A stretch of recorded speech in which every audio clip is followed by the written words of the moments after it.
Hello, I'm Nancy Rowe, Editor-in-Chief of CLD, Clinical Liver Disease, and a clinician at Rush University Medical Center. So today I'm joined by Vijay Shah, who's going to talk about the historical aspects of alcohol-related liver injury. This is part of Adrian Rubin's History of Hepatology series, which has been a delightful excursion into where liver disease really started. Vijay, thank you so much for joining me. So I want to start by just having you tell me a little bit about yourself. Thank you, Nancy. It's a pleasure to be here. My name is Vijay Shah. I am the Division Chief of Gastroenterology and Hepatology at Mayo Clinic in Rochester, Minnesota. We have a lot of interest in alcohol-related liver disease and how we can help our patients with this difficult condition. All right, so you wrote a really interesting and kind of, the opening to the article is quite gripping, talking about, almost the discovery of alcohol-related liver disease. And yet it took a long time to figure out the impact of alcohol on the liver. Can you describe a little bit about when alcohol-related liver injury at least first presented, even if it may not have been labeled that? Yeah, well, so that's an interesting question. And my co-writer of the article, Kyle Robinson, he's actually a medical student, very gifted writer, and we had a lot of discussions on this topic. And so what we were able to understand was that actually the origins probably date back about 10 million years. And the reason I say that is about the time where likely there were mutations in alcohol dehydrogenase in humans. And this is probably what allowed man, if you call a man at that time, to be able to ingest and metabolize alcohol. And that was really about the time where man, again, quote, came out of the trees and was actually on the floors of the savannas, and where they were then able to eat fermented fruits and other things that had fallen down and were forming into alcohol. But in fact, it probably was another 1,000 years after that before man, and this time I don't have to use the word in quotes, I think, man was able to actually figure out how to ferment the alcohol himself or herself. And probably the first stories of that were in China, where that's probably the origins of many of the rice basis of alcohols that we have. I think the probably first times that alcohol became actually helpful for mankind was right around the change from BC to AD. And at that point, people were mostly dying of infections. And part of it was a very bad water source. And so at that point, people started to mix a little bit of alcohol into their water.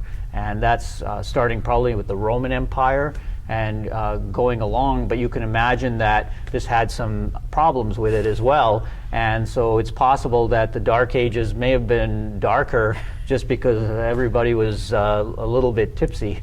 But nonetheless, they didn't get as much infections, but they did have other problems. But actually, the reason that many people weren't dying from alcohol-related liver disease at that time was, again, they were still dying of things at much younger age, such as infections.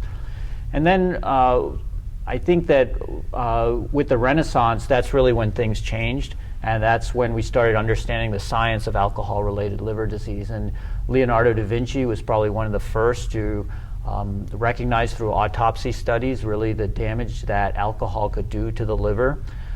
Subsequently, there was a pathologist in France named René Laennec, and that's really where the disease is named after at this point.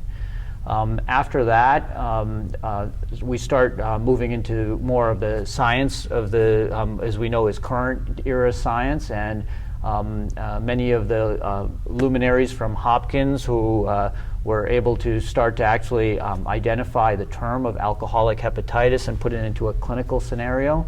And then Charlie Lieber was probably one of the major people who really helped us start to understand what alcoholic liver disease was, that it wasn't just a nutritional problem, but that in fact alcohol was indeed a hepatotoxin. And that's about when we started to get corticosteroid trials. And in fact, that's probably 1970s, so getting almost 50 years. And in fact, to be honest, we haven't made major advances in terms of a new therapy beyond corticosteroids even since that time. So that's the mandate for us now, is really to identify new treatments. Well, if it took many thousands of years to recognize the disease, hopefully it will not take many thousands Yes. to fix it. I do want to pull out one point, and that was the association between alcohol injury and cirrhosis was made, maybe begrudgingly, earlier.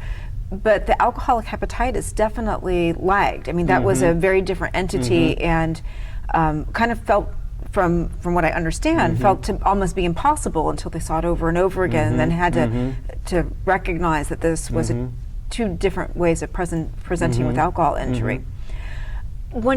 Which I thought was fascinating.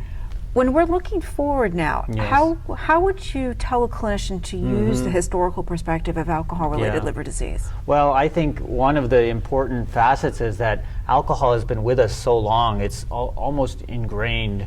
And part of that is the addictive nature of alcohol, and that's been sort of our devil on the one side of the relationship that mankind has with alcohol. But as I gave you that history, you saw that alcohol probably did serve some useful purposes over mankind, and that's the sort of the angel part of it, as well as the social benefits, or social utility, I should say, maybe, of alcohol, where throughout many socializing meetings it is able to get folks to talk to each other and engage socially.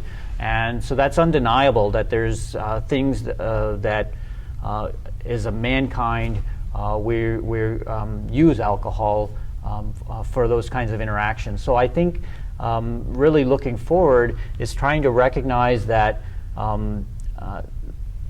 man was what they are. It's a flawed species, and we're going to have addictions, we're going to have foibles, and we're going to have things we do that aren't good. And I think as physicians, we have to recognize that and help people, and not judge them, but instead ask the questions, and ask the questions about how much people are drinking. We can ask them in ways that are non-judgmental, and then trying to help them. And as physicians, recognizing that if we gloss over that, we're not doing our job, and we have to ask those difficult questions just like we would about smoking.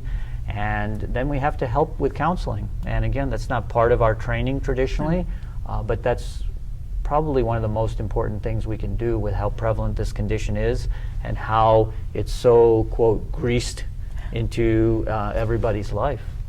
Right, so prohibition isn't probably something of our future, is that correct? Well, you know, we did that experiment, and certainly it's true that the rates of alcohol-related liver disease did drop in correspondence with prohibition, but you had a lot more social problems, a huge crime spike, and so it certainly was an interesting experiment, but ultimately we do need public policy to influence behavior, but total prohibition, I don't think is going to be successful.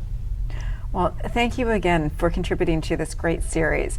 And I will remind anyone who's been listening that the actual article is very complimentary and incredibly well written. I did not know that was a student, so kudos to an incredibly, he might just be like cutting for stone, you know, like one of the leaves medicine and becomes an international author sensation. And then there are many other series in the history of hepatology that lead to a really fascinating look at where we used to be and where we've really come to. Thank you, Nancy.